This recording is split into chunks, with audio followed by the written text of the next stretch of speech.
We're now going to look at how to download references into Zotero. When you downloaded the software from Zotero.org, it would have given the option to install a Zotero connector, and this is tailored to whichever browser you're using at the time. So in this case, we've got the Firefox icon, but if it was Chrome, you'd see an icon for that there. Once you've installed that connector, you'll see a small icon appears in your bookmarks bar. This enables you with one click to download references from the internet. So in this case, it would want to download a web page.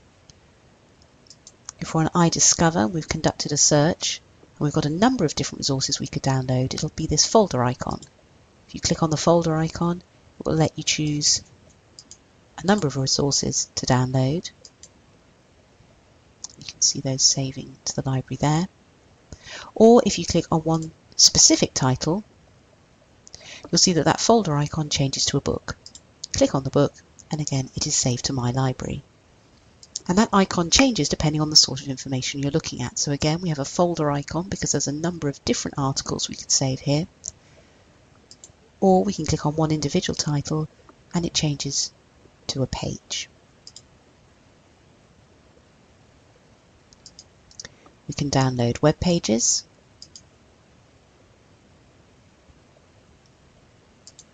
And newspaper articles as well. So then when we go back to our Zotero library, we can see that these have all been added to our library just here. Another easy way to get resources into your library is to drag and drop them.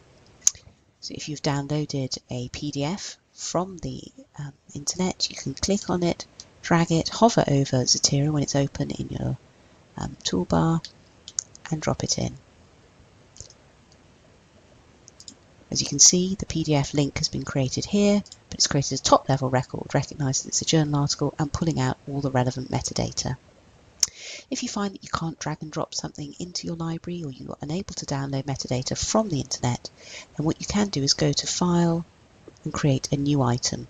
As you can see, there are lots of different types of resource that you can add to Zotero. Select one from the list and it will then prompt you for the information that you'll need in order to generate a citation and bibliographic reference.